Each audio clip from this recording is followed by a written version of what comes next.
BPMN is the leading standard for business process modeling. However, its graphical notation can make code generation difficult. We have created a textual notation that is more convenient to generate code from it. In this clip we illustrate the notation using a simple example. We show the developed toolchain and finally generate a running information system from the textual model. In the following we consider the leave approval process. To apply for holiday, an applicant submits a holiday request form. The superior reviews the request. And eventually the system notifies the applicant whether the request has been approved or rejected.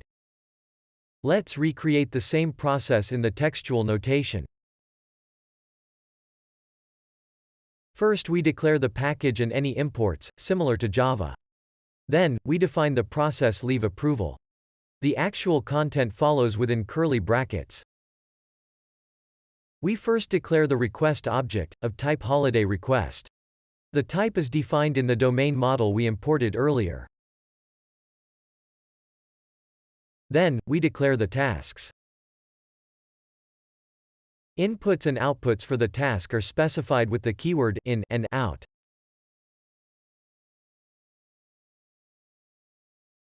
Lastly, we define the control flow connecting the tasks. The control flow starts with the start event. Then follows the task submit request. And then the task review request. After that, we split the control flow into two branches. The keyword XOR specifies that only a single branch may be executed.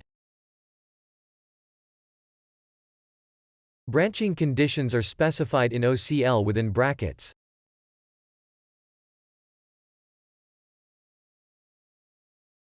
Finally, we merge the two branches before reaching the end event.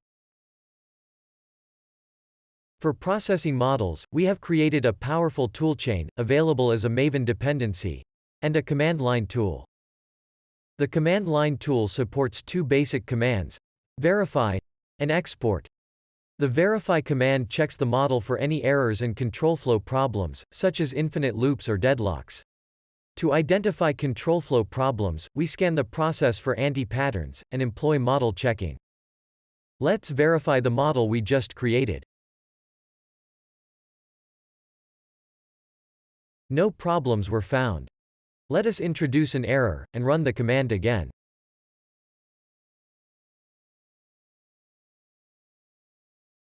The command has detected a deadlock and shows the exact reason for it. It also generates a number of auxiliary models, which can be useful for manual inspection.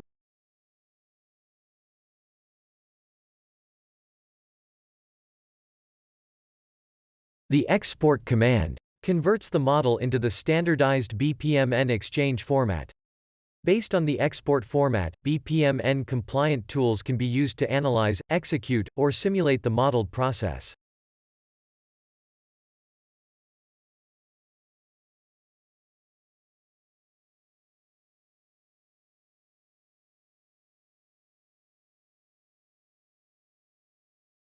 From textual BPMN models, we generate process-aware information systems. For this, we extended the Monty-Gem generator framework for enterprise management. The generated systems comprise a front and a backend. The front-end enables users to perform the user tasks. The backend automates the service tasks, and embeds a lightweight process engine. Here we see the leave approval process from before. We grouped the user tasks into the lanes, applicant, and superior to associate them with the respective process participants. In addition, we use a resource tagging model to map lanes to users or roles in the final application. This way, the BPMN model is not polluted with environment-specific information. Furthermore, a form tagging model restricts access to the data in the UI.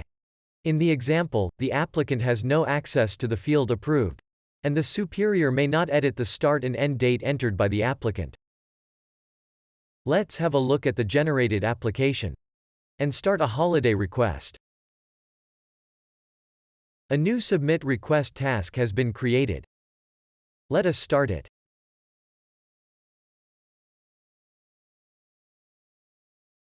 We fill in the start date and the end date for the holiday, and then complete the task.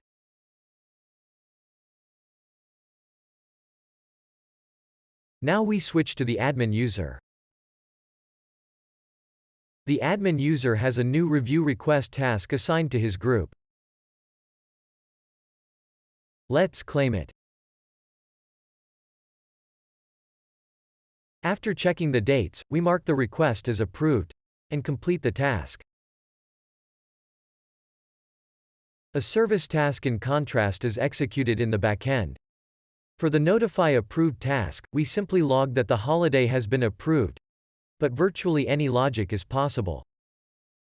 Altogether, it is possible to create textual BPMN models and put them into operation in an information system created with MontyGem.